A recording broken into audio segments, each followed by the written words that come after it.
क्योंकि ऐसा कहते हैं ना कि जब कर्म करोगे तो उसका फल भोगना पड़ेगा। तो जब हम कर्म करेंगे तो उसका फल भोगना पड़ेगा ही, और कर्म किए बिना कोई रह नहीं सकता।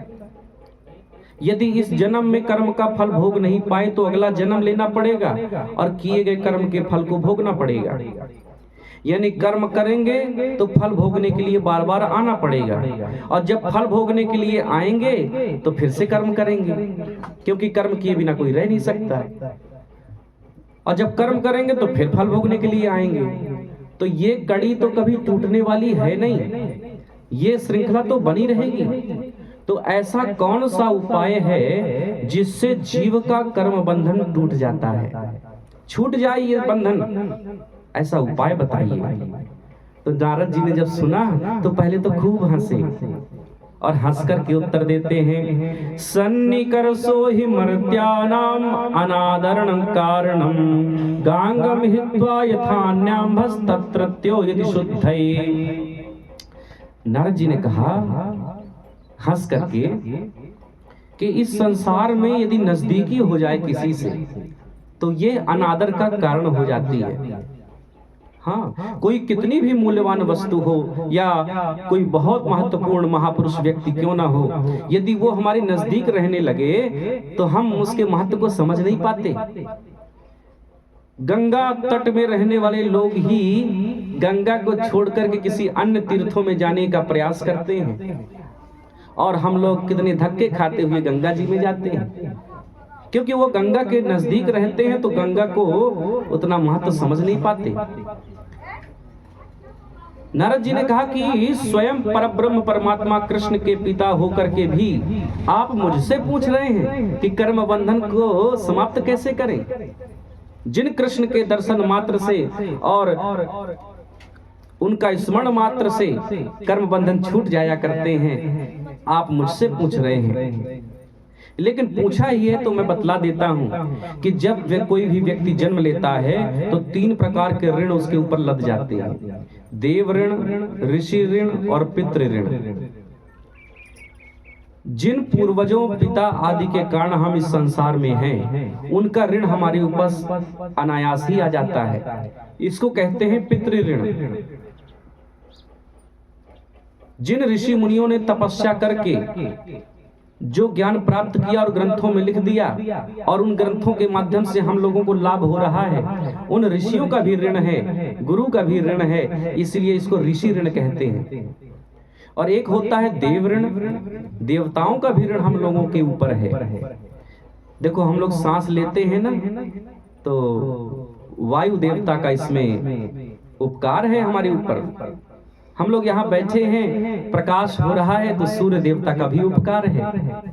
फल खाते हैं, वृक्षों का उपकार है, इसलिए देवताओं का भी ऋण होता है, इसे कहते हैं देव ऋण।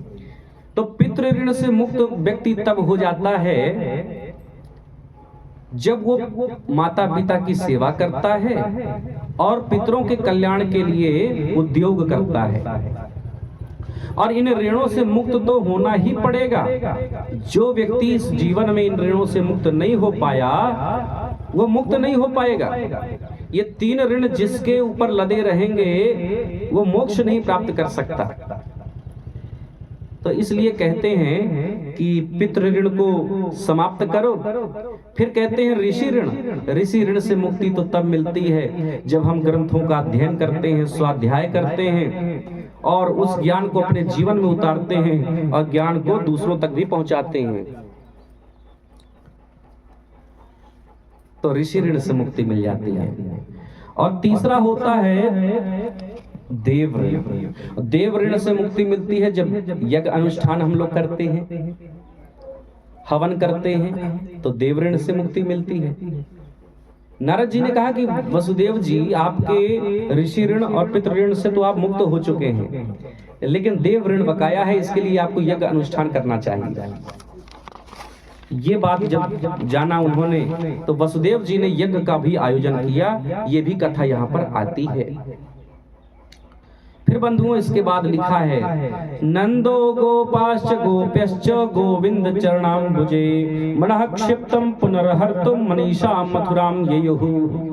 वहां पर सब ने आपस में भेंट की थी और भेंट करने के बाद लिखा है कि द्रौपदी से भी भेंट हुई थी, कृष्ण पत्नियों की। तो द्रौपदी ने पूछा था, आप लोगों का विवाह कैसे कैसे हुआ, किन किन परिस्थितियों में हुआ। तो उन कृष्ण पत्नियों ने अपने अपने विवाहों की कथा सब सुना दी। कहते हैं कि यही जब कृष्ण पत्नियां राधा से मिली थी तो केवल और केवल गोविंद की चर्चा, और यही कृष्ण पत्नियां जब द्रौपदी आदि से मिली तो विवाहों की चर्चा, संसार की चर्चा। ये भी कथा यहाँ पर आती है। और लिखा कि जो नंद ब्रजवासी आदि थे, अब उन्होंने भगवान कृष्ण से चलने को नहीं कहा इस बार, क्योंकि सब लोग समझ चुके थे कि गोविंद की खुशी जिस बात में है उसी में हमारी खुशी है। तो सब चुपचाप मथुरा के लिए प्रस्थान कर गए। इसके बाद कथा और आगे आती है।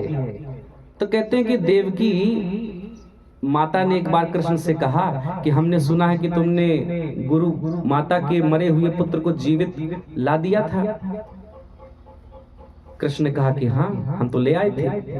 तो बोले कि मेरे भी 6 पुत्रों को कंस ने मार दिया है, मैंने तो उनको अच्छे से लाड़ प्यार भी नहीं दे पाई, क्या तुम उन्हें ला सकते हो? तो माता की प्रसन्नता के लिए भगवान कृष्ण ने एक एक करके उन 6 पुत्रों को ले आए और माता देवकी ने सबको स्तनपान कराया। लेकिन जैसे ही स्तनपान कराती वो बच्चा गायब हो जाता है। दूसरे को लाड़ प्यार किया, स्तनपान कराया, वो भी गायब हो गया। 6 के 6 गायब हो गए। देवकी माता ने पूछा ये क्या हुआ? कृष्ण ने कहा कि मैया आपने तो देखने की बात की थी, सो देख लिया। बोले ये गए कहाँ? तो सुखदेव जी महाराज राजा परीक्षित से कहते हैं, पीत्वामृतम पयस्तस्याः पीत शेषम गदाभृतः नारायणांग संस्पर्शो प्रतिलब्धात्मदर्शनाः। कहते हैं कि इन्होंने देवकी माता का वही दूध पिया था उन बच्चों ने जो कृष्ण के पीने से शेष रह गया था। तो भगवान का जूठन या उच्चिष्ट दूध पान करने से और भगवान के अंगों का स्पर्श करने से उनकी सद्गति हो गई, सबका कल्याण हो गया। तो ये लीला भी यहाँ पर आई। और इसके बाद सुखदेव जी महाराज ने राजा परीक्षित से कहा कि राजन तुम बड़े भाग्यशाली हो, भगवान कृष्ण से तुम्हारे 3 प्रकार के संबंध हैं। पहला संबंध तो तुम्हारा ये है कि तुम हो जीव और कृष्ण है ईश्वर। ईश्वर अंश जीव अविनाशी चेतन अमल सहज सुख राशि। तो ये जीव और ईश्वर का जो संबंध है ये पहला संबंध है। और भाग्यशाली तो तुम इसलिए हो राजन क्योंकि दूसरा संबंध है तुम्हारा कि गर्भ में तुम्हारी रक्षा की थी कृष्ण ने, तभी तो तुम आज जीवित बैठे हो। अश्वत्थामा ने ब्रह्मास्त्र चलाया था और इस ब्रह्मास्त्र से रक्षा की थी कृष्ण ने, तभी तो तुम्हारा एक नाम विष्णुराज भी है। और तीसरा संबंध तो तुम्हारा ये है राजन कि जो तुम्हारी दादी है ना सुभद्रा, ये कृष्ण की खास बहन है।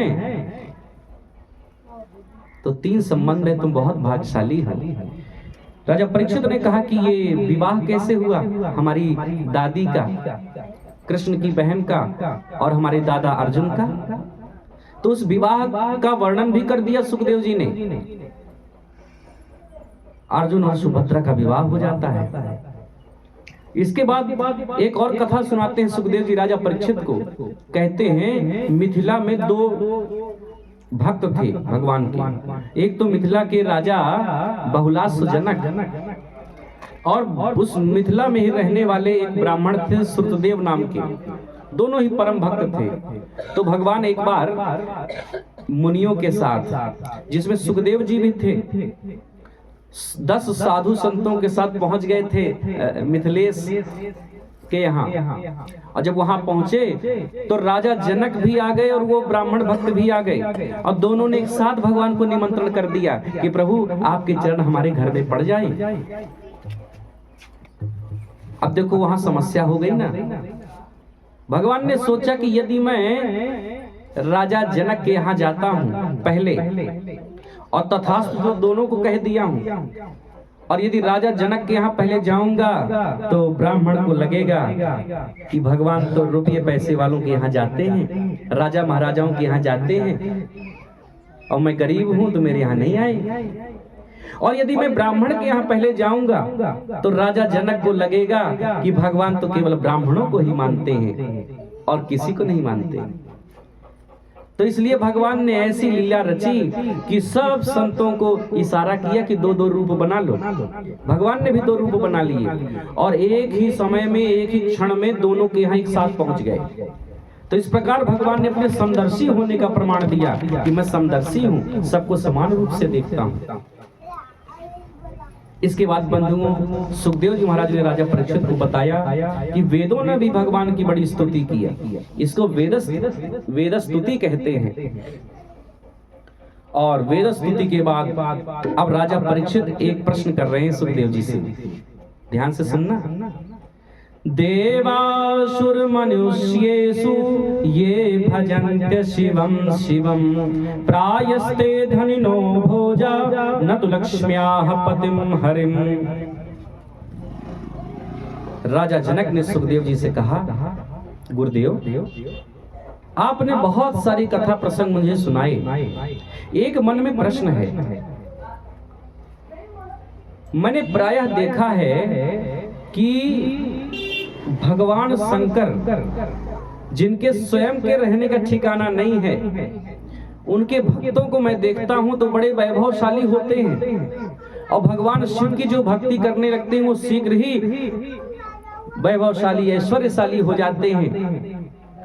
लेकिन मैंने देखा है कि जो नारायण स्वयं लक्ष्मी के पति हैं, लक्ष्मी को हृदय में धारण करते हैं, उनके भक्त तो प्रायः दर दर की ठोकरें खाते दिखाई पड़ते हैं, उनके पास वैभव दिखाई नहीं पड़ता। तो ऐसा क्यों होता है, ये मैं जानना चाहता हूं। तो सुखदेव जी ने कहा, राजन पहले तो अपने मन से इस भ्रम को निकालो कि नारायण अलग हैं और शिव अलग हैं। दोनों में कोई भेद नहीं है। शिव जी परम वैष्णव हैं और विष्णु परम शैव हैं। दोनों ही एक दूसरे के भक्त हैं। और दक्ष के प्रसंग में भी भगवान विष्णु ने बताया था कि हम तीनों में कोई भेद नहीं है, ब्रह्मा विष्णु महेश एक ही हैं। केवल लीला की दृष्टि से उनके स्वभाव में अंतर है। क्या अंतर है? तो अब सुखदेव जी बता रहे हैं, कहते हैं भगवान नारायण की घोषणा है, यस्यामनुगृह्णामि हरिष्ये तद्धनं शनैः ततो अधनं त्यजन्तस्य स्वजना दुःख दुःखितम्। कहते हैं कि भगवान नारायण की घोषणा है कि मैं जिस पर कृपा करता हूँ, जिस पर प्रसन्न हो जाता हूँ, तो धीरे धीरे उसका धन आदि छीन लेता हूँ। ये मेरे कृपा करने का तरीका है। उसके अभिमान को तोड़ता हूं पहले। यदि वो धनाभिमानी है तो धन छीन लेता हूं, यदि पदाभिमानी है तो पद को छीन लेता हूं। ये मेरी कृपा करने का तरीका है। और उस परीक्षण के दौरान जब मैं देखता हूं कि मेरा भक्त चाहे जितने भी संघर्ष मुश्किलों से जूझ रहा हो, पर मेरी भक्ति मार्ग से हटता नहीं है, तो फिर मैं उस पर इतनी कृपा करता हूँ, इतना धन देता हूँ, इतना धन देता हूँ कि 1000 पीढ़ियां भी बीत जाएं तो भी धन की कमी कभी नहीं पड़ती।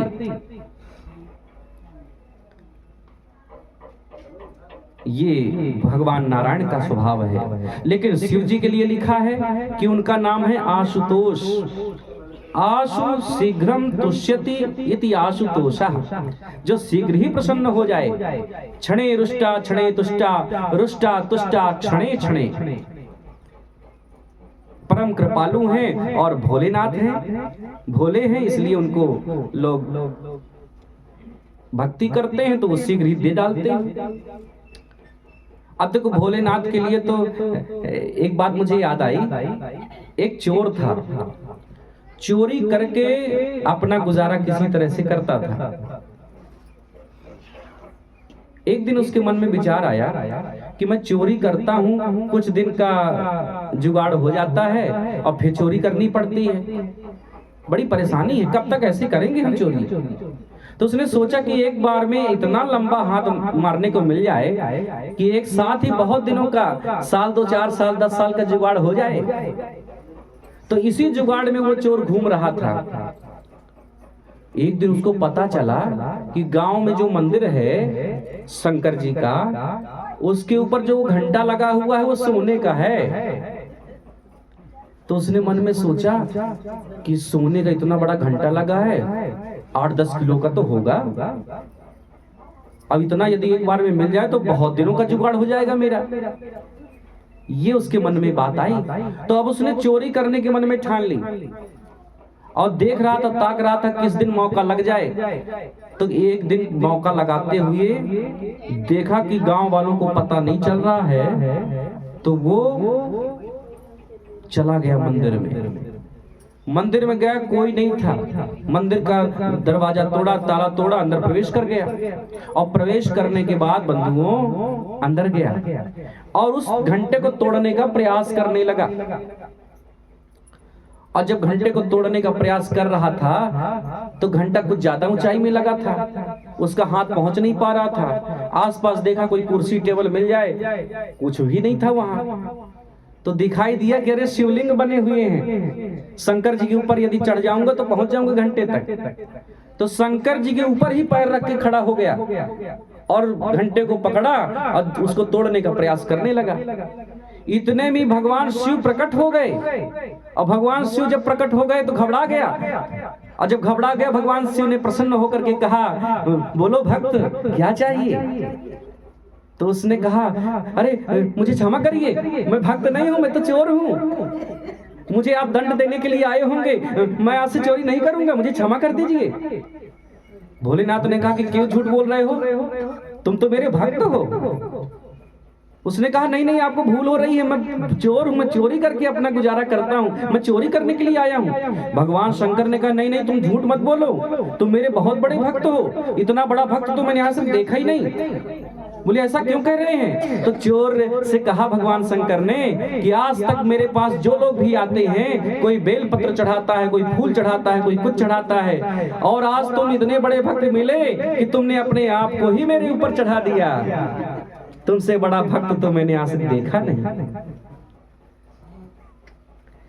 देखो बंधुओं कितने भोले भाले हैं भोलेनाथ।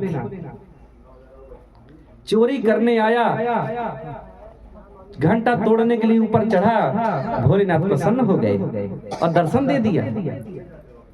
सुखदेव जी कहते हैं कि राजन, अपने इसी भोले भाले स्वरूप के कारण, स्वभाव के कारण कई बार भोलेनाथ बड़े संकटों में भी पड़ गए हैं। कहते हैं एक शकुनी राक्षस था, वो मामा जी नहीं, मामा जी अलग है, शकुनी मामा, ये दूसरा शकुनी राक्षस था। उसका बेटा था बृकासुर। तो बृकासुर ने भगवान शिव की खूब तपस्या की, तपस्या करके प्रसन्न कर लिया। भगवान शिव प्रकट हुए तो वरदान मांगने को कहा। तो बृकासुर ने कहा कि मुझे ऐसा वरदान दीजिए कि मैं जिसके ऊपर भी हाथ रखूं वो भस्म हो जाए। भगवान शिव ने तथास्तु कह दिया। अब जैसे ही वरदान मिला तो बगल में गौरी को देखा तो लिखा है गौरी हरण लालसा। गौरी को पाने की लालसा उसके मन में आई। तो सोचा वरदान तो मिल ही गया है भस्म करने का, क्यों ना शिव जी के ऊपर ही प्रैक्टिकल कर लो, ये समाप्त हो जाएंगे, रास्ते से हट जाएंगे, फिर गौरी मुझे मिल जाएंगी। ये सोच करके भगवान शिव के ऊपर ही हाथ बढ़ाने लगा। शंकर जी ने कहा हे भगवान, ये कैसा भक्त मिला, और उठ के भागे। अब वो आगे आगे जा रहे हैं शंकर जी, पीछे पीछे वो बृकासुर, उसको भस्मासुर भी कहने लगे थे लोग। अब वो पीछे पीछे भस्मासुर जा रहा है, आगे आगे शंकर जी। शंकर जी कहे कहाँ जाएं, कैसे कैसे भक्त मिल जाते हैं हमको, हमें परेशान करते हैं। तुरंत नारायण को याद किया, स्मरण किया भगवान शंकर ने, और भगवान शंकर के स्मरण करने से नारायण ब्रह्मचारी का वेश बना करके आ गए। तो भगवान शंकर तो झाड़ियों के पीछे कहीं जाकर के छिप गए और वृकासुर के सामने नारायण ब्रह्मचारी का वेश बना करके आ गए। बोले ओ भैया कहाँ जा रहे हो? बोले मेरे पास अभी टाइम नहीं है, मैं तो जा रहा हूँ शंकर को भस्म करने। बोले शंकर को भस्म करने? कैसे भस्म करोगे? बोले उसी ने मुझे वरदान दिया है भस्म करने का और मैं उसी के ऊपर प्रैक्टिकल करूंगा आज। बोले अच्छा, शिव के वरदान को पाकर के तुमने उस पर भरोसा कर लिया? अरे शिव के वरदानों का कोई भरोसा नहीं है। हाँ, वो तो भांग के नशे में मस्त रहता है और जिसको मन पड़े जो मन पड़े वो वरदान देता रहता है, उसके वरदान में कोई ताकत नहीं है। अरे जो भांग के नशे में मस्त रहे उसके वरदानों का कोई ठिकाना है? उसने कहा वरदान तो मुझे दिया है। भगवान ब्रह्मचारी वेश में थे। बोले कि अरे जब से दक्ष का साप उसको मिला है ना, तब से वो पिशाच भाव को प्राप्त हो गया है और आजकल तो प्रेतों और पिशाचों का सम्राट बना फिरता है ये शिव, इसलिए इसका कोई भरोसा नहीं है। बोले बात में तो दम है, लेकिन मैं एक बार उसके ऊपर रखना चाहता हूँ और मैं देखना चाहता हूँ। तो भगवान ने कहा कि अगर तुम्हें देखना ही है तो अपने ऊपर रख के देखो। भस्मासुर ने कहा कि पागल समझे हो क्या? मान लो मैं रख लिया और भस्म हो गया तो? भगवान ने कहा ये बताओ, अगर भस्म हो गए तो अग्नि तो जलेगी, तो जब हाथ नजदीक लाओगे तो कुछ ताप तो आएगा, कुछ उष्मा तो आएगी, समझ में आएगा कि हाँ कुछ हो रहा है। तो अगर कुछ होने लगे तो हाथ हटा लेना। बोला हाँ ये ठीक कह रहे हैं। अब वो भस्मासुर हाथ लाया ऊपर। बोले कुछ गर्मी लग रही है क्या? बोले नहीं नहीं कुछ नहीं हो रहा, और नीचे कर लो। और नीचे किए। बोले कुछ हो रहा है? नहीं नहीं कुछ नहीं हो रहा है। बोले और नीचे रख लो। कुछ हो रहा है? नहीं नहीं कुछ नहीं। बोले तुम तो रख ही लो। हाँ वो नशे में उसने दिया होगा वरदान, कोई फायदा नहीं है, रख लो। और जैसे भस्मासुर ने सिर के ऊपर हाथ रखा वैसे ही भस्म हो गया। बोलो वृंदावन बिहारी लाल की। अब भस्म हो गया। इतने में शंकर जी छुपे थे, बाहर निकले। बोले आज तो प्रभु आपने मुझे बचा लिया। बोले कि इसीलिए तो मैं कहा करता हूं ये कलयुग के भक्त है ना, इनकी ठोक पीट के परीक्षा लेनी चाहिए। हाँ ये क्या मांग ले, इनके मन में क्या है ये कोई नहीं जानता। और कलयुगी भक्त तो ऐसे होते हैं मित्रों। कलयुग में हम लोग तो मंदिर जाते हैं तो प्रणाम बाद में करेंगे, अपनी मनोकामनाओं की लिस्ट पहले थमा देते हैं। हमारा प्रभु घर हो जाए, शादी हो जाए, और एक घर तो हो ही गया है, दूसरा भी बन जाए, 2-4 प्लाट भी हो जाएं, इतनी लिस्ट थमा देते हैं। ये श्रेष्ठ भक्ति नहीं है बंधुओं। इसी में एक बात मुझे याद आई। एक कलयुगी भक्त था, बिल्कुल ऐसे ही जैसे होते हैं आजकल कलयुग में। वो जीवन में सब कुछ जल्दी पा लेना चाहता था और मेहनत करना नहीं चाहता था। उसे लगता था कि शीघ्रता से कुछ मिल जाए। उसने कई विद्वानों से मिला और पूछा कि मैं किसकी आराधना करूं, किसकी पूजा पाठ करूं, कौन से भगवान जल्दी प्रसन्न हो जाएंगे, मेरे पास ज्यादा टाइम नहीं है और मैं इतनी ज्यादा मेहनत भी नहीं कर सकता। तो लोगों ने सलाह दी कि देखो, यदि शंकर जी की आराधना करोगे और या विष्णु की करोगे तो वहां भक्तों की बड़ी भीड़ है, पता नहीं तुम्हारा नंबर कब तक में आए और कब तक में वो प्रसन्न हो।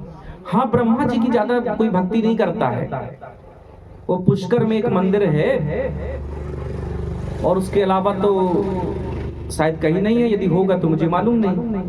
तो बोले कि वो ब्रह्मा के ज्यादा भक्त नहीं है, यदि तुम उनकी भक्ति करोगे तो वो जल्दी प्रसन्न हो जाएंगे। तो उसको बात जच गई। अब वो कलयुगी भक्त गया और तपस्या करने लगा। ओम ब्रह्मणे नमः, ओम ब्रह्मणे नमः, ओम ब्रह्मणे नमः। 3 महीने तक तपस्या की और 3 महीने में ही ब्रह्मा जी प्रसन्न हो गए। प्रसन्न होकर प्रकट हुए। बोले भक्त मैं तुमसे बहुत प्रसन्न हूँ, तुम मेरे इकलौते भक्त हो, बड़ा अच्छा लगा मुझे, मांग लो क्या मांगते हो। तो पहले तो उसने कहा कि ब्रह्मा जी आपके दर्शन हो गए, मुझे क्या चाहिए। बोले नहीं नहीं मैं जानता हूँ कलयुग के लोग कहते कुछ और है, मन में कुछ और होता है। नहीं नहीं तुम बोलो जो तुम्हें चाहिए बोलो। और हाँ, तुमने 3 महीने तपस्या की है तो तुम 3 वरदान मांग लो। ब्रह्मा जी ने कह दिया। अब वो कलियुगी भक्त बोलता है कि आप मुझसे प्रसन्न हैं तो पहला वरदान तो मुझे ये दे दीजिए कि मेरी शादी हो जाए। दूसरा वरदान तो मुझे ये दे दीजिए कि मेरा बड़ा सा घर बन जाए। और तीसरा वरदान तो मुझे ये दे दीजिए कि जब मेरी इच्छा हो तो 3 वरदान मैं फिर मांग लूं। ब्रह्मा जी ने कहा, हे भगवान, ये कैसा कलयुग का प्राणी है, ये आगे का जुगाड़ पहले बना लिया। पर कोई बात नहीं, 3 महीने तपस्या की हो, चलो कोई बात नहीं, तथास्तु। अब ब्रह्मा जी तथास्तु कह के गए अपने ब्रह्मलोक में। अब देखो उसकी शादी भी हो गई, बड़ा सा घर भी बन गया। अब एक दिन होने लगी बारिश, और जब बारिश हो गई तो परेशान हो गया, उसका सामान गीला होने लगा। तो दास दासियों से बोला जल्दी जल्दी अंदर रखो। बोले कि ये नहीं रख पाएंगे, गीला हो जाएगा सारा सामान। अरे आपको ब्रह्मा जी का वरदान तो है। उसको याद आया, बोला हाँ हाँ वरदान तो है। तो तुरंत याद किया, हाथ जोड़ के, ब्रह्मा जी प्रकट होइए। अब ब्रह्मा जी बेचारे दौड़े दौड़े आए ब्रह्मलोक से। बोले बोलो भगत क्या हुआ? बोले याद है ना 3 वरदान? हाँ हाँ याद है, मांगो मांगो। पहला वरदान तो मुझे ये दे दीजिए कि बारिश होना बंद हो जाए। दूसरा वरदान ये दे दीजिए कि मेरी सर्दी जुकाम ठीक हो जाए, क्योंकि भीग गया था ना बारिश में, तो बोला सर्दी जुकाम ठीक हो जाए। और तीसरा वरदान मुझे ये दे दीजिए कि जब मेरी इच्छा हो तो 3 वरदान फिर मांग लूं।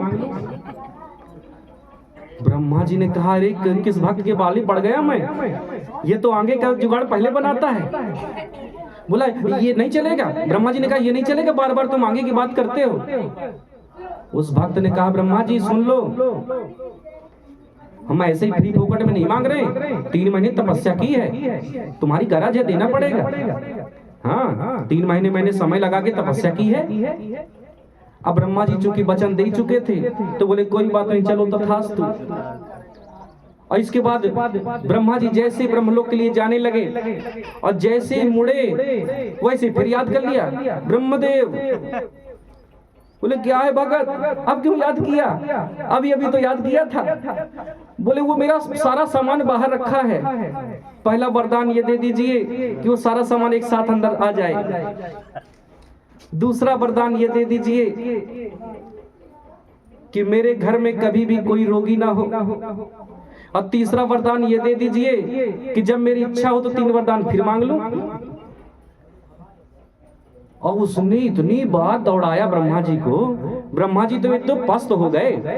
जैसे मुड़ते थे अपने घर जाने के लिए, ब्रह्मलोक जाने के लिए, वैसे फिर याद कर लेता था। इतना परेशान हो गए ब्रह्मा जी। अंत में तो नारायण का स्मरण किया, हे प्रभु। नारायण ने बोला क्या हुआ ब्रह्मा जी? सारी बात बताए कि ऐसे कलयुगी भक्त के पीछे पाले पड़ गया हूँ कि मुझे तो ये इतना एक्सरसाइज कराया है कि पूरे शरीर में दर्द हो रहा है, और बिल्कुल लिस्ट बनाए रहता है लिख करके कि अब ये चाहिए, अब ये चाहिए। नारायण ने कहा, ब्रह्मा जी इसीलिए तो मैं कहा करता हूँ ये कलयुग के भक्तों से जरा होशियार रहा करो। ये अगर पिलपिला अमरूद भी चढ़ाए तो समझ लो खतरा है। हाँ, अगर कुछ ऐसे पिलपिला फल भी चढ़ा दे तो समझ लो अभी लिस्ट आने वाली है लंबी। अगर 2 का सिक्का भी चढ़ा है तो 2 करोड़ की डिमांड आने वाली है। ये इनसे समझ के रहना भैया। ब्रह्मा जी ने कहा, प्रभु आगे से हम ध्यान देंगे। बोले कि ठोक पीट के देख लिया करो, परीक्षण ले लिया करो हमारे जैसे। हम देखो परीक्षण करते हैं पहले, और जब हम ठोक पीट के देख लिए कि यह भक्त वास्तव में भक्त है, तब फिर हम उस पर कृपा करते हैं। ब्रह्मा जी ने कहा, आगे से मैं ध्यान रखूंगा प्रभु, पर इस बार तो बचाइए। तब नारायण ने सरस्वती को आदेश दिया। सरस्वती जाकर के कंठ में बैठ गई, और इस बार उसने फिर याद किया। ब्रह्मा जी पहुंचे और उसने पहला वरदान मांगा कि मुझे ज्ञान दे दीजिए। दूसरा वरदान मांगा कि मुझे भक्ति दे दीजिए। तीसरा वरदान मांगा मुझे मुक्ति दे दीजिए। ब्रह्मा जी ने हाथ जोड़े, बोले भैया ले ले, तू भक्ति ले ले चाहे मुक्ति, जो लेना हो ले ले, पर मेरा पीछा तो छोड़। तो इस प्रकार से बंधुओं स्थिति होती है। ऐसी भक्ति नहीं करना हमें। भक्ति तो वही श्रेष्ठ है जो निष्काम होती है। हम भक्ति इसलिए करें क्योंकि भक्ति करना हमारा कर्तव्य है, और बदले में प्रभु को जो देना होगा सो देंगे। प्रभु से कुछ मांगना, इसका अर्थ यह है कि हम अपनी नजरों में भगवान को छोटा बना रहे हैं, क्योंकि मांगा तो उससे जाता है जिसे मालूम ना हो कि आपको क्या चाहिए। अब वो तो सर्वांतर्यामी है, वो सब जानते हैं किसे क्या आवश्यकता है और किसके लिए क्या सही है। और बंधुओं, यदि तुमने भगवान से कुछ मांगा तो तुम्हें वही मिलेगा जो तुमने मांगा है, और यदि तुमने नहीं मांगा तो तुम्हें वो भी मिल जाएगा जो तुमने सपने में भी न सोचा होगा। इसलिए भगवान के चरणों में भक्ति तो करो, पर सब भगवान पर छोड़ दो। हमारा भला वो हमसे ज्यादा जानते हैं। बोले वृंदावन बिहारी लाल की। फिर इसके बाद बंधुओं, सुखदेव जी महाराज ने राजा परीक्षित को बताया कि सरस्वती नदी के किनारे ऋषियों की मीटिंग हुई। हजारों ऋषि संत महात्मा वहां उपस्थित थे, और मीटिंग में एक प्रश्न उपस्थित हुआ कि त्रिशुधीसेषु को महान, ब्रह्मा विष्णु महेश, ये तीन देवताओं में सर्वश्रेष्ठ कौन है। तो इसका परीक्षण करने के लिए सब ऋषियों ने अपना नेतृत्व कर्ता बना दिया भृगु ऋषि को। बोले आप ही परीक्षण करो और आप ही निर्णय करो कि ब्रह्मा श्रेष्ठ है कि विष्णु श्रेष्ठ है कि शिव श्रेष्ठ है। तो सबके लीडर बनकर के अब भृगु ऋषि जा रहे हैं। पहले तो ब्रह्मा जी के पास पहुंचे, और ब्रह्मा जी के पास जब पहुंचे तो रिश्ते में ब्रह्मा जी पिता हैं। तो देखो, मर्यादा तो ये कहती है कि जब पिता के सामने पहुंचे तो प्रणाम करना चाहिए। ब्रह्मा जी ने जब देखा कि मेरा बेटा भृगु आया है तो प्रसन्न हुए, पर भृगु तो बात तक नहीं किए। प्रणाम करना तो दूर की बात, जाकर के बगल में ही बैठ गए। तो ब्रह्मा जी नाराज हो गए कि कितना उद्दंड बालक है, कितना उद्दंड पुत्र है मेरा, इसको प्रणाम करना तक नहीं आता, कोई सभ्यता संस्कार तक नहीं है। तो नाराज होकर के ब्रह्मदंड उठाने लगे। तो भृगु ऋषि ने कहा, हे पिताश्री, हे ब्रह्मदेव, क्षमा करिए, गलती हो गई, क्षमा करिए। मैं जिस कार्य के लिए आया था वो कार्य मेरा हो गया, परीक्षण करने तो आया था। तो वहीं प्रणाम करके फिर वहां से चले, और फिर उसके बाद भृगु ऋषि पहुंच जाते हैं कैलाश पर्वत में, जहां भोलेनाथ विराजमान थे। तो भागवत के अनुसार भृगु ऋषि रिश्ते में भाई लगते हैं शिव जी के। तो शिव जी ने जब देखा कि मेरा भाई भृगु आ रहा है, तो तुरंत खड़े होकर के गले से लगाने के लिए अपने बाहुओं को फैला दिया, बाहों को, लेकिन कुछ बात तक नहीं किए भृगु ऋषि, और जाकर के शंकर जी के आसन में बैठ गए। शंकर जी भी क्रोधित हो गए कि बताओ, मैं खड़ा हो गया गले से लगाने के लिए और ये मुझे नजरअंदाज करके मेरे आसन में बैठ गया। तो त्रिशूल तक उठा लिया था कि अब तुम्हें दंडित करेंगे। सती जी ने किसी प्रकार से क्षमा मंगवा करके उनका क्रोध शांत किया। चरणों में गिरे भृगु, बोले बस बस, मैं जिस काम से आया था मेरा काम हो गया, और प्रणाम करके निकल गए। अब तो परीक्षा लेनी थी नारायण की, तो सब पहुंच गए क्षीर सागर में, जहां पर शेष सैया पर लेटे हुए हैं भगवान नारायण, और माता लक्ष्मी उनके चरण दबा रही थी। और जैसे गए भृगु ऋषि, उस समय पर नारायण नेत्र बंद किए ध्यानावस्था में थे, लेटे हुए थे, और भृगु ऋषि ने जाकर के सीधे एक लात जमा दी सीने में। नारायण की छाती में एक लात ही जमा दिया भृगु ऋषि ने। अब देखो, लक्ष्मी जी वहीं बैठी थी। लक्ष्मी जी को तो बड़ा क्रोध आया, और जैसे ही नेत्र खुला, झटका लगा, नारायण को देखा कि भृगु खड़े हैं, तो तुरंत उठ करके खड़े हो गए, और उठ करके खड़े हुए और अपने आसन में बिठाया भृगु को, और नीचे बैठ करके उनके चरण दबाने लगे। बोले, हे ब्राह्मण देवता, मुझे क्षमा करिए। देखो, लात मारा भृगु ने, पर क्षमा मांग रहे हैं नारायण। बोलते, मुझे क्षमा कर दीजिए। अरे कहाँ तो आपके इतने कोमल चरण, और कहाँ वज्र के समान मेरी छाती, आपके चरणों को कष्ट हुआ होगा, इसलिए दबाने लगे कि आपको जो कष्ट हुआ होगा मुझे क्षमा कर दीजिए।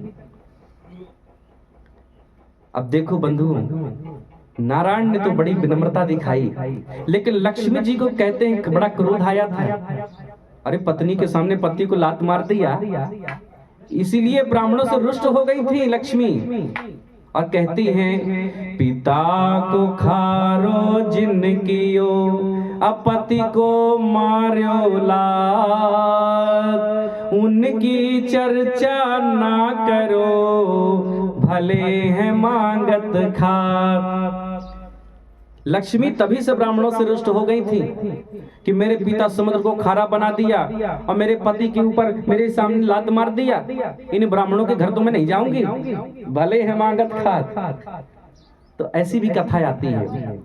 और भृगु ऋषि जब लौट करके आए तो ऋषियों की सभा में घोषणा कर दिए कि तीनों देवताओं में भगवान नारायण ही सर्वश्रेष्ठ हैं, क्योंकि श्रेष्ठ जीवन में संसार में वही होता है बंधुओं जिसके अंदर विनम्रता होती है, सहन करने की क्षमता होती है।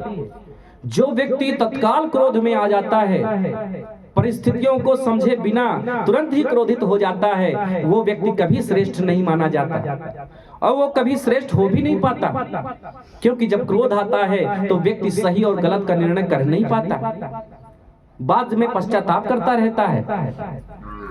और श्रेष्ठ वही है जो सहिष्णु होता है, जो विनम्र होता है। इसीलिए भगवान नारायण को यहाँ पर सर्वश्रेष्ठ घोषित कर दिया। बोलिए श्रीमन नारायण भगवान की।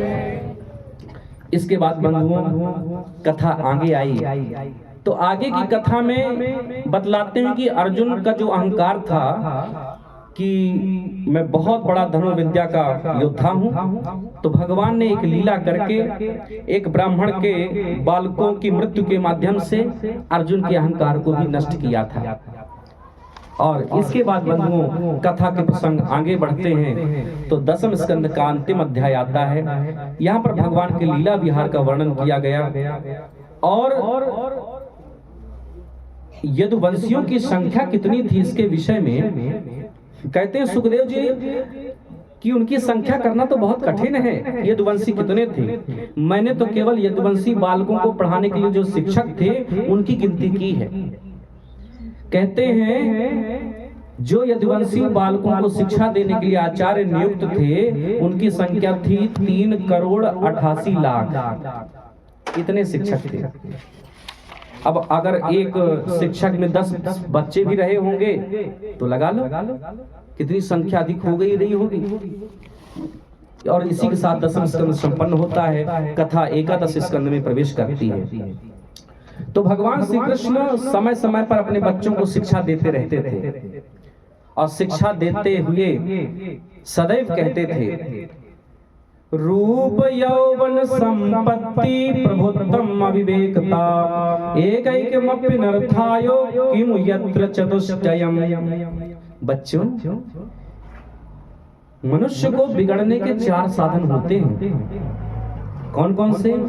पहला सुंदर रूप का होना, दूसरा युवावस्था का होना, तीसरा ज्यादा संपत्ति का होना और चौथा सत्ता का मिल जाना। ये 4 चीजें व्यक्ति को बिगाड़ देती हैं। और यदि इन चारों के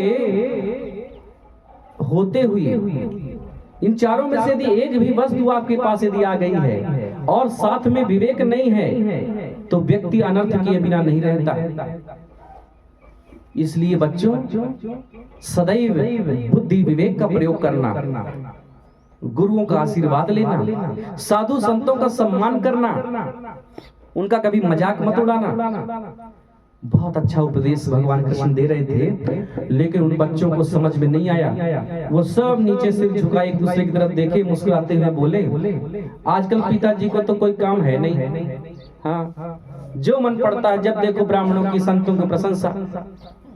भगवान कृष्ण समझ गए कि अब इनके अंत का समय आ रहा है, क्योंकि महापुरुषों का एक कथन है बंधुओं, मात पिता गुरु प्रभु के बानी बिनहि विचारी करिए शुभ जानी। 4 लोग ऐसे हैं जिनकी वाणी को, जिनकी बात को बिना विचार किए ही मान लेना चाहिए। क्योंकि बिना विचार किए भी मान लोगे तो कल्याण हो जाएगा, सदगति हो जाएगी।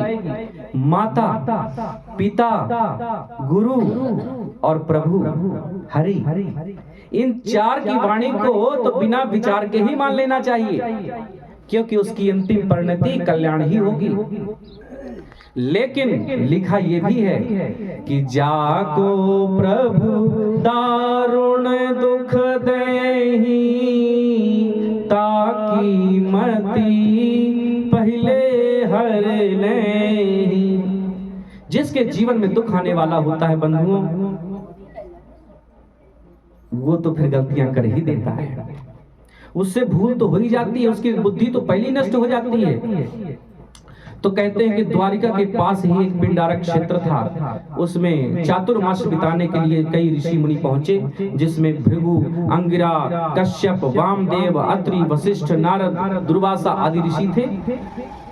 जब वो पहुंचे तो यदुवंशी बालकों को पता चला, तो बोले कि चलो आज देखते हैं ये वास्तव में संत हैं कि बस ऐसे ही बैठे हैं। तो भगवान श्री कृष्ण की पत्नी है जाम्बवती, उनसे कृष्ण को बेटा हुआ था सांब। तो सांब को स्त्री का वेश धारण करा दिया, साड़ी पहना दिया और बनावटी पेट बनवा दिया, और बाकी सब यदुवंशी बालक पहुंच गए संतों के पास, उनको प्रणाम किया।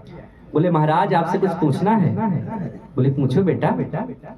बोले ये हमारी भाभी हैं और ये गर्भवती हैं, इनके मन में कुछ प्रश्न है, आपसे पूछने में संकोच कर रही हैं। ये जानना चाहते हैं कि इनके लड़का होगा कि लड़की होगी। अब देखो मजाक कर रहे थे उनसे। संतों ने कहा चिंता मत करो, हम जरूर बताएंगे। तो नेत्र बंद के जब दुर्वासा आदि ऋषियों ने देखा तो समझ गया कि मजाक करने आए हैं। तुरंत क्रोधित होकर के कहा, अरे तुम हमारी मजाक उड़ाने आए हो? तुम्हें नहीं पता कि अन्न का कण और संत का क्षण कभी बर्बाद नहीं करने चाहिए? तुम हमारा उपहास मजाक उड़ाने आए हो? जाओ, इसके गर्भ से, इसके पेट से न तो लड़का पैदा होगा न लड़की पैदा होगी, एक ऐसा मूसल लोहे का पैदा होगा जो तुम्हारे पूरे वंश को नाश कर देगा। कह दिया दुर्वासा ऋषि ने। अब वो यदुवंशी बालक घबरा गए और दौड़ करके वहां से भागे और बोले जल्दी जल्दी साड़ी हटाओ। और जैसे ही उसने साड़ी उतारी तो उसके पेट से एक लोहे का मूसल गिरा। महाराज उग्रसेन को बताया, कृष्ण से नहीं बताया भय के मारे, उग्रसेन को बताया। अब वो सब मिल करके उसको पीस दिए लोहे को, अब पीस करके उसका जो चूरा था उसको समुद्र में फेंक दिया, और जो कण पीस नहीं पाए थे उसको भी समुद्र में फेंक दिया। तो जो लोहे के कण पीस नहीं पाए थे वो उसका एक कण एक मछली ने खा लिया, और एक मछुआरे ने जाल फेंका तो वो मछली फंस गई, उसको काटा तो लोहे का कण मिला, तो एक ब्याध और बहेलिये को दे दिया उसने। बहेलिये ने अपने बाण में उसको लगा लिया, और जो चूरा बन गया था वो तो बहता बहता समुद्र के किनारे आया, और उससे एक घास की एक नई प्रजाति जिसको ऐरक कहते हैं, ऐरक पैदा हो गई जो बिना गांठ की घास होती है। ये स्थिति हो गई बंधुओं, और उनको शाप हो चुका था। लेकिन बंधुओं जब से, जिस दिन से यदुवंश को शाप हुआ है, द्वारिका में संतों का आगमन कुछ कम हो गया है। ये कोई अच्छा संकेत नहीं है किसी राष्ट्र के लिए। जिस राष्ट्र में, जिस प्रांत में, जिस ग्राम में संतों का, ब्राह्मणों का आगमन कम हो जाए, उनका अपमान या अपराध शुरू हो जाए, तो उसका शीघ्र ही पतन प्रारंभ हो जाता है बंधुओं। इसलिए वसुदेव जी का मन थोड़ा उदास रहता है। एक दिन नारद जी का आगमन हुआ तो नारद जी से प्रश्न पूछा वसुदेव जी ने। प्रश्न पूछते हैं कि भागवत धर्म क्या है। भागवत धर्म के विषय में प्रश्न पूछा तो नारद जी प्रसन्न हो गए, और नारद जी ने प्राचीन इतिहास सुनाया कि आपने जो मुझसे प्रश्न भागवत धर्म के विषय में पूछा है, ऐसा ही प्रश्न राजा निमि जनक ने नव योगेश्वरों से पूछा था। जैसे विदेहराज महात्मा जनक की भेंट नव योगेश्वरों से हुई, तो सबसे पहले उन्होंने यही कहा कि दुर्लभो मानुषो देहो देहिनां क्षणभङ्गुरः तत्रापि दुर्लभं मन्ये वैकुंठ प्रिय दर्शनम। कहते हैं कि दुर्लभो मानुषो देहो, एक तो ये मनुष्य का तन ही बड़ा दुर्लभ है मिलना, और यदि ये मिल जाए तो ये क्षणभंगुर है, कब नष्ट हो जाए ये पता नहीं चलता। हाँ, आज हम लोग बैठे हैं, कल क्या हो जाए किसने जाना है। अरे कल की तो छोड़ो, अगले सेकंड, अगले मिनट, अगले घंटे क्या हो जाए कोई नहीं जानता। तो ये भी दुर्लभ है, और उसमें भी भगवान के भक्तों का साथ मिल जाना, संतों महापुरुषों का साथ मिल जाना, ये तो और भी दुर्लभ है। और आपके दर्शन हो गए हैं नवयोगेश्वरों, आपसे मैं कुछ प्रश्न पूछना चाहता हूँ। कहते हैं कि परम कल्याण का मार्ग क्या है, भागवत धर्म क्या है। इस तरह के जब प्रश्न पूछे तो 9 प्रकार के जो योगी थे, अब वो एक एक करके उत्तर दे रहे हैं। ध्यान से सुनना, इन्हीं प्रश्नों में और इन्हीं उत्तरों में भागवत का निचोड़ है। नव योगेश्वरों में जो कवि नाम के योगी थे वो कह रहे हैं, ये वै भगवता प्रोक्ता उपायाह्यात्म लब्धये अंजः पुंसां विदुषां विद्धि भागवतान् हितान्। कहते हैं मनुष्य के कल्याण के लिए भगवान ने अपने श्रीमुख से जो भी कुछ भी कहा वही भागवत है, यानी भगवान का जो उपदेश है वही भागवत है। और भागवत धर्म की 3 धाराएं बताई। देखो, हम लोग अपने जीवन में अपनी सदगति, अपना कल्याण तभी कर सकते हैं जब हम लोग अपने जीवन में भागवत धर्म का पालन करें। और भागवत धर्म का पालन करने की 3 धाराएं हैं। कौन कौन सी, ध्यान देना। पहली धारा है विश्वास करना, परमात्मा पर अटूट विश्वास हमारा हो, यही भागवत धर्म की पहली धारा है। हाँ, भगवान पर विश्वास करो। याद आई मुझे बात द्रौपदी प्रसंग की। जिस समय पर भरी सभा में द्रौपदी को अपमानित करने का प्रयास किया जा रहा था, तो किसी ने पूछा कि भगवान बाद में तो प्रकट हुए, लेकिन पहले प्रकट क्यों नहीं हुए। कहते हैं भगवान सर्वत्र व्याप्त हैं, तो अगर सर्वत्र व्याप्त हैं तो रहे तो वहां भी होंगे, पहले भी रहे होंगे, तो क्यों नहीं प्रकट होके बचा लिया द्रौपदी की लाज को। तो कहते हैं कि देखो, पहले भगवान इसलिए प्रकट नहीं हुए क्योंकि भगवान अपने भक्तों से यह अपेक्षा तो करते हैं कि मेरा भक्त मुझ पर अटूट विश्वास रखे। द्रौपदी जब वहां पर थी तो द्रौपदी को लगा कि भीष्म पितामह, गुरु कृपाचार्य, गुरु द्रोणाचार्य आदि सब उपस्थित हैं, तो इनके रहते तो मेरे साथ कोई अपमान तो हो ही नहीं सकता। तो पहले उन पर भरोसा किया था, इसलिए भगवान प्रकट नहीं हुए। और जब देखा कि भीष्म पिता आदि, गुरु द्रोणाचार्य आदि नीचे सिर झुकाए बैठे हैं, उनकी तरफ से कोई मदद मिलने वाली नहीं है, तो भी भगवान को याद नहीं किया। देखा फिर अपने पतियों की तरफ कि मेरे पति भी तो 5-5 बैठे हैं यहाँ, और पति के होते हुए पत्नी के साथ कोई अपराध थोड़ी हो सकता है। तो अपने पतियों का भरोसा किया, लेकिन जब देखा कि पति भी हार चुके हैं और वो भी कुछ करने वाले नहीं, मेरी सहायता नहीं करेंगे, तो अंतिम समय में जब कहीं से कोई सहायता मिलती हुई न देखी द्रौपदी ने, तो अंतरात्मा से फिर गोविंद का स्मरण किया कि हे कृष्ण मेरी रक्षा करो। और जब अंतरात्मा से केवल भगवान पर ही विश्वास करके याद स्मरण किया, तो भगवान प्रकट हो गए और प्रकट होकर के फिर द्रौपदी की लाज बचाई। तो कहते हैं इसी प्रकार हमें परमात्मा पे अटूट विश्वास करना चाहिए। लेकिन बंधुओं, हम लोग पहले तो अपने घर परिवार वालों पर, रिश्तेदारों पर भरोसा करते हैं, भगवान की तो याद तक नहीं आती। और भगवान की याद तो तभी आती है जब कहीं से कोई रास्ता दिखाई नहीं देता। मुझे ऐसा लगता है कि यदि हर क्षण केवल परमात्मा का ही विश्वास और उनका चिंतन हो, तो संकट जिस प्रकार से जीवन में आते हैं उसी प्रकार से वो चले भी जाते हैं। फिर भागवत धर्म की दूसरी धारा बताई, परमात्मा से संबंध जोड़ना। भगवान से संबंध जोड़ो, भगवान को भाई बना लो, बेटा बना लो, पिता बना लो। जो संबंध आपको सुलभ हो जाए, जो संबंध आपको अच्छा लगे, वो संबंध बना लो, पर भगवान से एक रिश्ता जोड़ो। भगवान से संबंध जोड़ने से कल्याण होता है।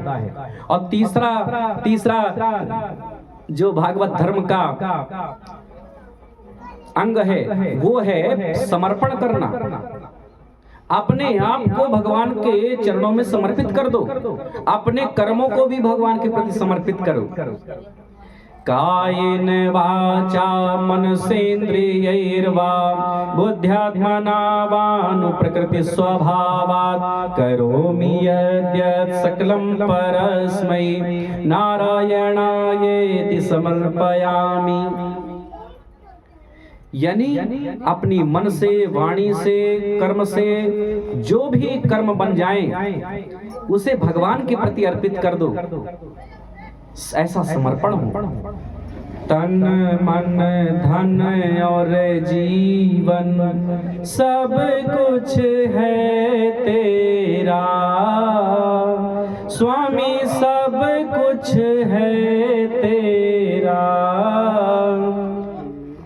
तेरा तुझको अर्पण, प्रभु जी का प्रभु को समर्पण, क्या लागे मेरा। बंधुओं, ऐसा समर्पण हो भगवान के प्रति। तो ये 3 धाराएं हैं, और इन 3 धाराओं का जब हम लोग पालन करते हैं तो ये कहलाता है भागवत धर्म। और इसके बाद भक्तों की श्रेणी भी बताई नवयोगेश्वरों ने। कहते हैं 3 प्रकार के भक्त होते हैं। देखो, बड़े आनंद की बात है। अब आप लोग अपना परीक्षण करना कि 3 प्रकार की श्रेणियों में हम कौन से नंबर के भक्त हैं।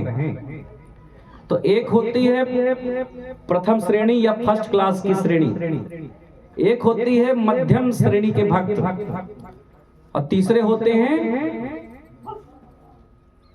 नहीं, निम्न श्रेणी नहीं कह सकते।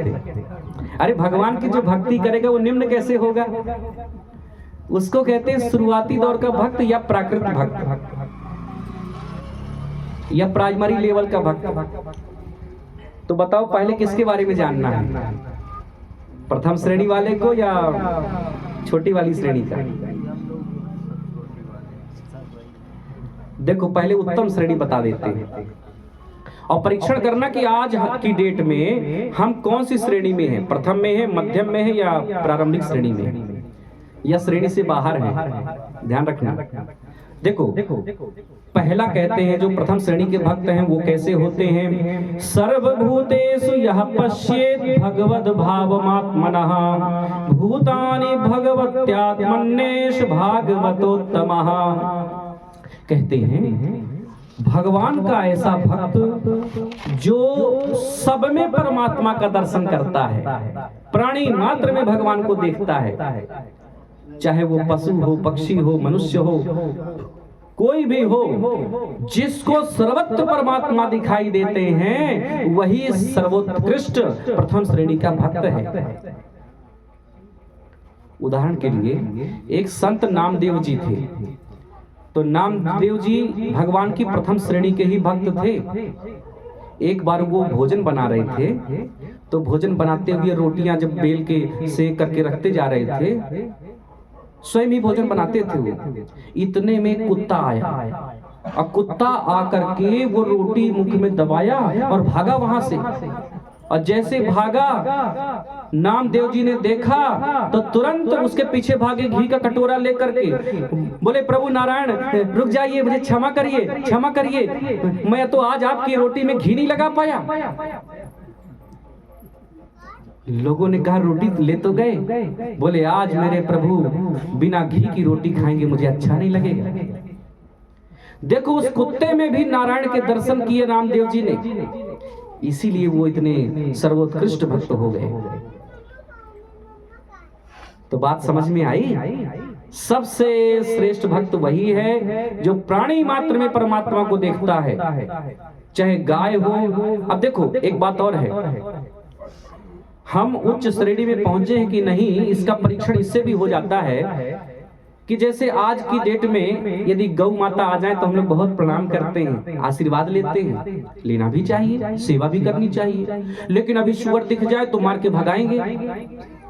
तो कहते हैं कि जब तक गाय और सुअर में अंतर दिख रहा है, समझ लो अभी यात्रा बहुत करनी है, बकाया है। और जिस दिन दोनों में अंतर दिखना बंद हो जाए, दोनों में परमात्मा के दर्शन होने लगे, समझ लो तभी आप उस श्रेणी में पहुंच पाए हो, प्रथम श्रेणी में।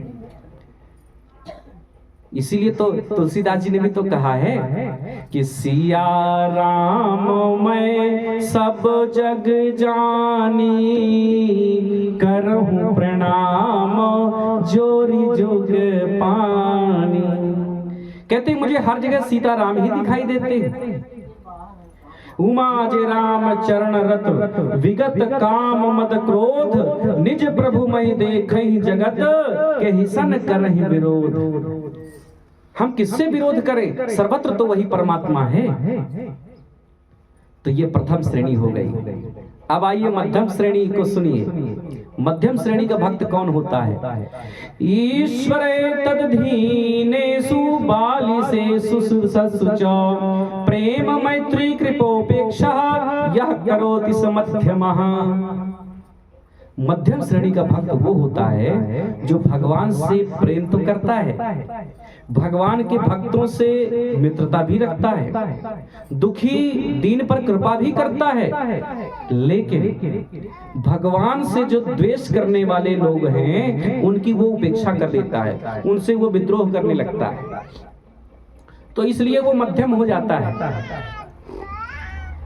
और साधारण श्रेणी का भक्त कौन है? तो लिखा है अर्चायामेव हरे पूजाम यह श्रद्धये हते, न तत् भक्तेषु चान्येषु स भक्तः प्राकृतः स्मृतः।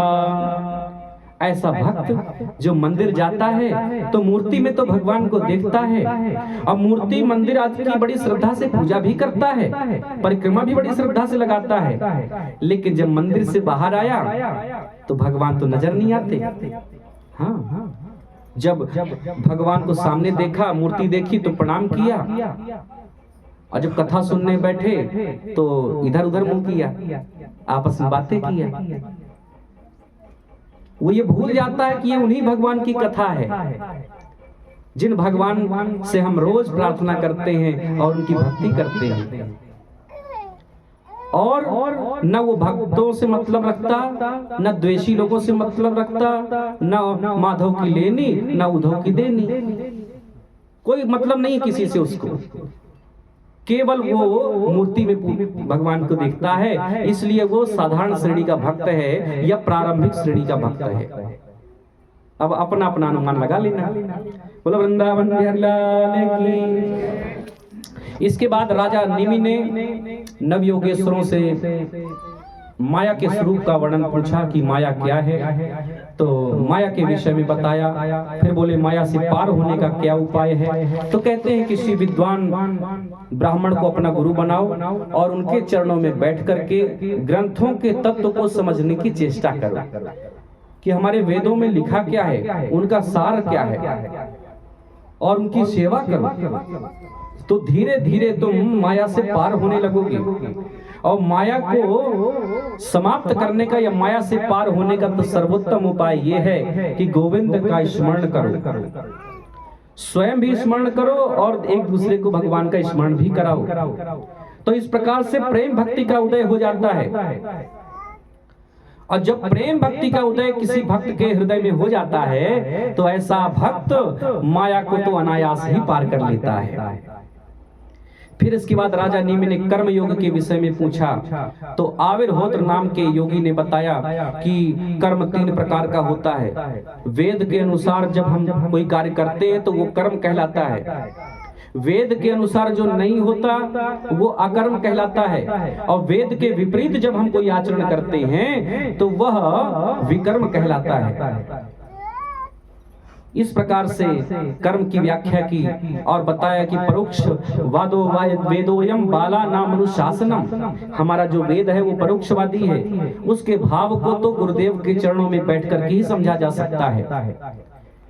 फिर इसके बाद अंत में कहा कि फल की अभिलाषा को छोड़ करके और विश्वात्मा भगवान को समर्पित करके जो व्यक्ति वेदोक्त कर्म का ही अनुष्ठान करता है तो उसे कर्मों की निवृत्ति से प्राप्त होने वाली ज्ञान रूप सिद्धि भी प्राप्त हो जाती है। इसके बाद भगवान की अवतार लीलाओं के विषय में प्रश्न पूछा तो द्रुमिल नाम के योगी ने उस विषय में बताया, भगवान के 24 अवतारों का संक्षिप्त में वर्णन कर दिया और कहा कि 24 अवतारों में तो 2 अवतार भगवान के सर्वश्रेष्ठ अवतार हैं, श्री रामावतार और श्री कृष्णावतार। ध्येयं सदा परिभवग्नमभीष्टदोहं तीर्थास्पदं शिवविरिञ्चिनुतं शरण्यं भृत्यार्तिहं प्रणतपाल भवाब्धिपोतं वन्दे महापुरुषते चरणारविंदम। उन्हीं भगवान श्री राम के चरणों में हम नमन करते हैं, भगवान श्री कृष्ण के चरणों में नमन करते हैं। और अंत में कहा योगेश्वरों ने राजा जनक से कि किसी भी उपाय से जीव का मन गोविंद के चरणों में लग जाए, यही भागवत धर्म है और यही कल्याण का मार्ग है। कोई भी उपाय अपना लो, उसका लक्ष्य तो यही है कि गोविंद के चरणों में मन लग जाए। और कहते हैं कि जो व्यक्ति श्रद्धा पूर्वक भागवत धर्म का अनुष्ठान करता है, अपने जीवन में भागवत धर्म का पालन करता है, तो वो अंत में सब आसक्तियों से छूटकर भगवान के परम पद को प्राप्त कर ही लेता है। अब देखो, जो भगवान के मार्ग पर चलते हैं ना, तो भगवान कभी न कभी उसकी याद जरूर करते हैं।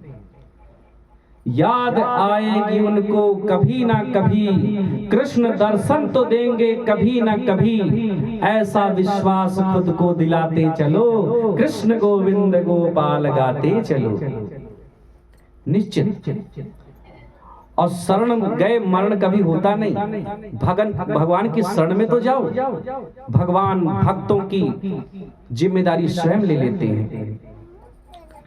फिर इसके बाद बंधुओं कथा के प्रसंग और आगे बढ़े तो सभी देवता ब्रह्मा शिव आदि सब मिलकर के द्वारिका में भगवान कृष्ण के पास पहुंचे और निवेदन किया कि प्रभु, एक समय हम ही लोग आपके पास आए थे और पृथ्वी का भार उतारने का निवेदन किया था, तो आपने कृष्णावतार लेकर के दुष्टों का संहार किया। अब प्रभु, अब आपकी आवश्यकता वैकुंठ में है, आप तो गोलोक धाम में पुनः प्रस्थान करने की कृपा करें। अब समय हो चुका है। तो भगवान ने कहा कि एक काम और बचा है, मैं अपने सामने ही अपने यदुवंश को समाप्त करवाना चाहता हूं और उसके बाद फिर मैं आ जाऊंगा। तो इस प्रकार से सब लोग प्रणाम करके भगवान को चले गए। अब देखो, जो भगवान के मित्र है ना, सखा या चचेरे भाई उद्धव जी, उनको पता चला कि कृष्ण जाने वाले हैं, परम धाम जाने का संकल्प कर रहे हैं, तो उद्धव जी पहुंच गए भगवान के पास। उनकी नेत्रों से आंसू झरने लगे, भगवान के चरणों में प्रणाम किया और बोले कि प्रभु, मुझे पता चला है कि आप परम धाम जाने का निश्चय कर चुके हैं। अरे आपके बिना हम कैसे जिएंगे, आपके बिना हम कैसे रहेंगे, आपके बिना तो हमने जीना सीखा नहीं है, आपकी प्राप्ति हम कैसे करेंगे, और आप छोड़ करके चले जाएंगे तो हम जी कैसे पाएंगे प्रभु। जब इस तरह की बातें उद्धव जी ने कही तो भगवान कृष्ण बोले कि उद्धव, पहले तो मन से इस भ्रम को निकालो कि मैं कहीं जाता हूं या कहीं आता हूं। मैं तो हर जगह रहता हूं, लेकिन जो मेरे तत्व को समझ नहीं पाते तो लोग कह देते हैं, मुझे देख लिए तो बोले भगवान आ गए, और जब मैं कहीं गया तो बोले भगवान चले गए। लेकिन ना तो मैं कहीं आता हूं ना जाता हूं। वास्तविकता में मेरा जो आना है और जाना है ये तो लीला है। मैं तो सर्वत्र व्याप्त रहता हूं, मैं कहीं जाने वाला नहीं हूं। तो उद्धव ने एक बात कही कि प्रभु, आगे कलयुग आ रहा है और कलयुग में लोगों की मनस्थिति बड़ी विचित्र हो जाती है। लोग अच्छाई कम ग्रहण करते हैं, बुराई ज्यादा ग्रहण करते हैं। कलयुग में यदि किसी की प्रशंसा कर दो तो लोग कहते हैं कि अरे तुम्हारा रिश्तेदार होगा तभी तो प्रशंसा कर रहे हो। और किसी की निंदा करने लगो तो कहती तुम आज से जानते हो, हम तो 50 साल से इसको जानते हैं। कलयुग की ये मनस्थिति हो जाएगी महाराज। और कलयुग में आपको पाने का उपाय क्या होगा प्रभु, ये बता दीजिए। तो भगवान कृष्ण कहते हैं कि देखो उद्धव, एक म्यान में 2 तलवार नहीं रह सकती, ये ध्यान रखना। या तो इस मन में संसार को रख लो या तो मुझे रख लो। एक म्यान में 2 तलवार नहीं रहेंगी। तो करना क्या होगा? तो कहते हैं कि कर्म भी करते रहो और साथ में मेरा चिंतन भी करते रहो। कर से कर्म करहूं विधि नाना, मन राखहूं जहां कृपा निधाना। काम करते चलो नाम जपते चलो, हर समय कृष्ण का ध्यान धरते चलो। काम की वासना को मिटाते चलो, कृष्ण गोविंद गोपाल गाते चलो। बोलो वृंदावन बिहारी लाल की। बंधुओं, मुझे तो ऐसा लगता है कि जो काम मैं 9 दिनों से नहीं कर पाया वो काम यहाँ पर आने वाले लोग कर देते हैं। हाँ, जैसे मैंने 9 दिन से कह रहा हूँ ना कि अपना ध्यान कथा की ओर रखो, तो देखो मैं तो सफल नहीं हो पाया, लेकिन जो लोग आते हैं वो सफल हो रहे हैं। हाँ, जो लोग आते हैं तो मैं देखता हूँ कि लोग अब वो जब तक आते हैं वो क्या चढ़ा रहे हैं, कहाँ बैठ रहे हैं, कैसे आ रहे हैं, उस पे ध्यान देने लगते हो आप लोग। हाँ, तो ये ठीक प्रक्रिया नहीं है। इसका मतलब है कि कथा के प्रति एकाग्रता नहीं है, क्योंकि जब एकाग्रता होती है ना तो पता तक नहीं चलता कि कौन आया कौन गया। और यहाँ तो वो वहां से आकर के यहाँ प्रणाम करना और उसके बैठने तक उसको देखते रहते हैं। अरे भगवान को देखने आए हो या मनुष्य को देखने आए हो भैया? इसलिए कथा के प्रति मन को लगाइए। अब देखिए भगवान श्री कृष्ण ने उद्धव से कहा कि उद्धव मन से मेरा चिंतन करो, दुनिया के प्रति वैराग्य को ले आओ, मेरे प्रति अनुराग को ले आओ, यही मुझे प्राप्त करने का सबसे सरलतम तरीका है। कलयुग में भी चाहे कितनी भी परिस्थिति बिगड़ जाए, लेकिन यदि मन से मेरे प्रति अनुराग होगा, संसार के प्रति वैराग्य होगा, तो मुझे प्राप्त कर लोगे। तो उद्धव ने कहा कि प्रभु वैराग्य कितने प्रकार का होता है, वैराग्य के विषय में मैं जानना चाहता हूँ। तो ध्यान से सुनना, वैराग्य को बताते हैं भगवान कृष्ण के 3 प्रकार का होता है। एक होता है मरकट वैराग्य, एक होता है श्मशान वैराग्य, और एक होता है सच्चा वैराग्य। मरकट वैराग्य क्या है? आइए इसकी भी थोड़ा हम व्याख्या करते हैं। मरकट का अर्थ होता है बंदर। बंदर को कभी ध्यान से देखा है? वो एक बंदर एक शाखा में वृक्ष की बैठा रहता है, फिर उछल के दूसरे में जाता है, फिर दूसरे से तीसरे में उछलता रहता है वो। ऐसे ही व्यक्ति के मन में भी वैराग्य उछलता रहता है कभी कभी। और ये मरकट वैराग्य तो ऐसा है कि कभी ना कभी तो व्यक्ति के मन में आ ही जाता है ये वैराग्य, और जैसे आता है वैसे चला भी जाता है। उदाहरण से समझाएं? देखो समझा देते तो बात ज्यादा समझ में आएगी। अब एक व्यक्ति थे, बढ़िया जीवन भर नौकरी किए, आनंद से जीवन बिताए, और जब रिटायरमेंट का नंबर आया तो रिटायर तो हो गए। अब सोचे घर में रहेंगे, आनंद से रहेंगे, और नौकरी के चलते तो परिवार के साथ समय बिता नहीं पाए। अब नौकरी से रिटायरमेंट हो गया तो अब घर में रहेंगे, सबके साथ रहेंगे। लेकिन विधि की विडंबना ऐसी रही कि रिटायरमेंट हुए, वहां पत्नी का देहांत हो गया। अब वो अकेले हो गए। अब देखो पत्नी है नहीं, नौकरी है नहीं, केवल लड़का और बहू है। अब वो बात बात में फिर कमी ढूंढने लगते हैं, हाँ, कि मेरा अपमान कहाँ हो रहा है। अपना अपमान ढूंढते रहते हैं बात बात में। होता है ना ऐसा।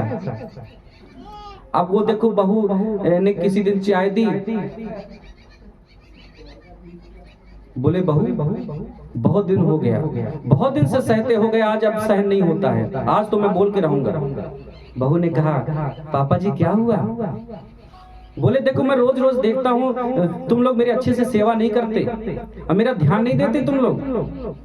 बहू ने कहा क्या गलती होगी पापा जी बताइए, मैं सुधार कर लूं। बोले चाय देती हो तो उसमें शक्कर नहीं रहती, सब्जी दोगी नमक नहीं है, कहीं कुछ नहीं, कहीं अरे अब मैं कमाता नहीं हूँ ना, पत्नी नहीं है ना मेरी, तो इसलिए तुम लोग मेरा ध्यान नहीं देते हो, मेरा बात बात में अपमान होता है। मैं किसी तरह से बातों को इग्नोर कर रहा था लेकिन अब नहीं सहा जाता। अब वो बहू कितना भी फिर समझाती है, नहीं पापा जी वो तो डॉक्टर ने मना किया है कि आपको शुगर है, शक्कर ज्यादा देने से नुकसान होगा। अरे नहीं मैं नहीं जानता, ये डॉक्टर का बहाना मत बनाओ। अरे असली भाव तो तुम्हारे अंदर ये है कि तुम मेरा अपमान करना चाहते हो, मेरा ध्यान नहीं रखते। अरे जब तक पैसा कमाता था तो इज्जत थी, अब ना पत्नी है ध्यान देने के लिए और ना रुपया है मेरे पास, इसलिए तुम लोग ऐसा करते हो। अब वो बेटा भी हाथ जोड़ रहा है, बहू भी हाथ जोड़ रही, लेकिन अब वो बाबूजी समझने को तैयार नहीं। बोले नहीं नहीं अब ये रोज की बात कहानी हो गई, अब नहीं होगी, अब सहन नहीं होगा। अब तो मैं संकल्प कर लिया हूँ कि चला जाऊंगा वृंदावन, वहीं जाकर के अब भगवान की आराधना करूंगा, अब घर में तो मैं रहूंगा नहीं। अब लड़का भी हाथ जोड़ रहा है, बहू भी हाथ जोड़, नहीं अब हाथ जोड़ने की जरूरत नहीं है, अब मैं देख लिया तुम लोगों को। अब देखो सुबह की 7 बजे की चाय से बात शुरू हुई थी, अब 8 बजे बाबूजी अटैची पैक करने लगे। अब वो रोक रहे नहीं रुक रहे, 9 बजे तैयार हो गए, बोले मैं जा रहा हूँ रेलवे स्टेशन, अब मुझे मालूम है कि 9:30 की ट्रेन है वृंदावन की और मैं बैठ के चला जाऊंगा। अब तुरंत आनंद फानन में अटैची पैक हुई, ऑटो में बैठे, अब जा रहे स्टेशन की तरफ, चले गए। तो देखो 7 बजे की चाय से बात शुरू हुई थी, 8 बजे अटैची पैक हुई, 9 बजे घर से निकले और 9:30 बजे रेलवे स्टेशन पहुंच गए और 10:30 बजे तो घर को लौट के आ गए। जब घर लौट के आए तो पूछा पिताजी क्या हुआ, ट्रेन लेट थी या मिली नहीं, क्या हुआ? बोले वो ट्रेन तो आई थी, टाइम से आई थी, अपने 9:45 बजे का जो उसका टाइम था उसमें आ गई थी और मैं तो तैयार था, वहां पर बैठा था स्टेशन में जाने के लिए, लेकिन जैसे ही ट्रेन आके खड़ी हुई और मैं ट्रेन में बैठने जाने के लिए तैयार हुआ तो मुझे नाती की याद आ गई। बेचारा सुबह जब सो के उठता है तो बब्बा बब्बा कहते हुए मेरे पास आ जाता है, मेरे साथ ही खाना खाता है, मेरे साथ ही खेलता है। मुझे याद आ गई कि यदि मैं ना दिखूंगा उसको तो सुबह सुबह रोएगा, बब्बा कहाँ गए, बब्बा कहाँ गए। तो मैं नाती के लिए आ गया हूँ वापस। हाँ तुम लोग ये मत सोचना कि तुम लोगों के लिए आ गया हूँ, तुम लोगों से तो मैं बहुत नाराज हूँ, नाती के लिए आया हूँ। अब ध्यान रखना आगे यदि गलती हुई ना तो अगली बार मैं स्टेशन से लौटूंगा नहीं, वृंदावन चला जाऊंगा, फिर लौटूंगा नहीं मैं। इसको कहते हैं मरकट वैराग्य। हाँ 7 बजे वैराग्य आया और 10:30 बजे घर को वापस आ गया वैराग्य। इसको कहते हैं मरकट वैराग्य, जो प्रायः कभी न कभी जीवन में आता ही है, आता है ना। कभी जब मन की कोई बात ना हुई तो मन तो करता ही है कि सब छोड़ छाड़ के चल दो, कोई नहीं हमारी सुनने वाला न समझने वाला, और कुछ देर बाद फिर वही स्थिति। इसको कहते हैं मरकट वैराग्य। और एक दूसरा होता है बंधुओं जिसको कहते हैं श्मशान वैराग्य। हाँ ये भी बड़ी जोर से आता है श्मशान वैराग्य। चलो इसको भी उदाहरण से समझा देते हैं। जब किसी की मृत्यु हो जाती है और मरे हुए व्यक्ति के शरीर को जब कोई व्यक्ति देखता है या जो लोग स्मशान घाट में जाकर के उसकी चिता को जलते हुए देखते हैं, उस समय भी वैराग्य आता है कि क्या रखा है संसार में। हम लोग छोटी छोटी चीजों के लिए लड़ते रहते हैं, मरते रहते हैं, और एक दिन सबको यहीं स्मशान घाट में आना है, जल जाना है। तो वहां भी वैराग्य आता है। एक किसी व्यक्ति की मृत्यु हुई और ठंडी का समय था, बड़ी ठंडी पड़ती थी उस समय। तो अब उसकी मृत्यु हो गई। अब लोग आस पड़ोस के भी गए स्मशान घाट में उसको लेकर के। तो एक व्यक्ति था वो भी गया, और जब गया स्मशान घाट में, अब वहां देखो लोग बड़ी चर्चा करते हैं स्मशान घाट में। एक ने कहा कि भैया बड़े बड़े भले आदमी थे, बहुत अच्छे थे, स्वभाव बड़ा अच्छा था इनका, लेकिन अच्छे लोगों को तो भगवान जल्दी बुला लेते हैं। अब बताओ, अभी परसों मेरी इनसे भेंट हुई थी, इतना अच्छा सत्संग हुआ था, ये थोड़ी मालूम था कि 3 दिन बाद ये चले जाएंगे। एक व्यक्ति ने कहा भैया तुम परसों की बात कर रहे हो? अरे आज सुबह हम लोग मॉर्निंग वॉक में टहलने गए थे, घूमने साथ में बातें कर रहे थे, और बढ़िया आगे के वो प्लान भी बता रहे थे। अब ये थोड़ी मालूम था कि शाम को इनकी मृत्यु हो जाएगी। अब सब आपस में बात कर रहे हैं। एक ने कहा कि भैया ये सब देख करके तो मन में आता है कि हम लोग व्यर्थ में, बताओ, इस माया में पड़े रहते हैं, भगवान का कभी स्मरण नहीं करते। क्या रखा है? देखो कितने अच्छे भले आदमी थे, स्वस्थ थे, और अटैक आया, समाप्त हो गए। पता नहीं किसके साथ कब ऐसा हो जाए, हमारा नंबर कब आ जाए। नहीं भैया, अब तो जीवन में गलतियां नहीं करूंगा, अब तो अच्छे आचरण में चलूंगा, अब तो सही मार्ग पे चलूंगा, भगवान का भजन करूंगा। तो वो एक व्यक्ति उसी में गया हुआ था, उसने कहा कि मैं तो आज से संकल्प लेता हूं कि जब तक गीता के एक अध्याय का पाठ नहीं कर लूंगा तो चाय तक नहीं पीऊंगा। डेली जब तक मैं स्नान नहीं कर लिया और गीता का एक अध्याय पाठ नहीं कर लिया, तब तक मैं चाय तक नहीं पीऊंगा। और भगवान का भजन तो रोज 15 मिनट करूंगा मैं। सब ने संकल्प किए। अब वो व्यक्ति जो गीता का अध्ययन करने का संकल्प लिया, अब वहां से जब संस्कार आदि हो गए तो घर लौटा। अब रात के लगभग 12 साढ़े 12 बज चुके थे। घर पहुंचा, दरवाजा खटखटाया, पत्नी खोली दरवाजा, बोली कहां चले गए थे, पता ही नहीं चला तुम्हारा। बोले वो फलाने व्यक्ति की मृत्यु हो गई थी, उसी संस्कार में गए थे। बोले इतना टाइम हो गया। बोले अब बात मत करो, मेरा तो दिमाग खराब हो चुका है, तुम जल्दी से जाकर के चाय बनाओ। अरे लोग मरते हैं तो टाइम देख के नहीं मरते। बताओ ठंडी का सीजन, अब मैं आया हूं, अब नहाना पड़ेगा, बिना नहाए तो अंदर प्रवेश नहीं हो सकता। लोगों के मरने का भी ठिकाना नहीं होता। हाँ, अब देखो ये वही व्यक्ति है जो स्मशान घाट में बड़े बड़े संकल्प कर रहा था कि जब तक गीता के एक अध्याय का पाठ नहीं कर लूंगा तब तक भोजन नहीं करूंगा, चाय नहीं पीऊंगा। स्मशान में वैराग्य आ चुका था, और जैसे घर पहुंचा तो उसी माया से ग्रसित होके कह रहा है कि टाइम देख के नहीं मरते लोग, ठंडी में परेशान हो गया, मुझे ठंडी लग जाएगी, जल्दी से चाय काफी बनाओ। तो बंधुओं, ये कहलाता है स्मशान वैराग्य। ये भी बड़ी जल्दी चढ़ता है। और लेकिन तीसरा होता है सच्चा वैराग्य। कैसा होता है? सच्चा त्याग कबीर का जो मन से दिया उतार, जिसका मन मैला भया वो तो डूब गया मझधार। सच्चा त्याग तो वो है बंधुओं कि जैसे कमल कीचड़ में रह करके भी कीचड़ से अलग रहता है, हृदय में जो वैराग्य आता है वही सच्चा वैराग्य है, जिसको अपने यहाँ तेन भुंजी था कहा गया है कि हम संसार की जितनी सुविधाएं हैं इनका त्याग पूर्वक उपभोग करें, इनमें आसक्त ना हो। उदाहरण के लिए जैसे हम यहाँ कथा करने के लिए आए, अब ये संतोष और अशोक आदि ने हमको एक कमरा दे दिया कि गुरुजी आप इसी कमरे में रहेंगे, आपका निवास यही रहेगा, आप आराम से रहेंगे, कोई कमी नहीं होगी आपकी सेवा में। अब देखो हम यहाँ रहने लगे, अब हमारी सेवा के लिए भी व्यवस्था खूब करने लगे। तो ये व्यवस्था हमारी 9 दिन के लिए की गई थी। अब 10वें दिन भंडारा करके अब हमको तो यहाँ से प्रस्थान होना है। लेकिन यदि हम ये कहने लगे कि नहीं भैया तुमने हमको ये कमरा दे दिया था, अब तो हम यहीं रहेंगे, अब तो ये हमारा ही कमरा हो गया, तो ये गलत है ना। ऐसे ही बंधुओं संसार में हम लोग आए हैं, उसकी सीमा निर्धारित है। जैसे हम यहाँ 9 दिन के लिए आए, उसी प्रकार से हर व्यक्ति संसार में कितने दिनों के लिए आया है वो परमात्मा के पास लेखा जोखा है, और उस दिन सबको जाना पड़ेगा।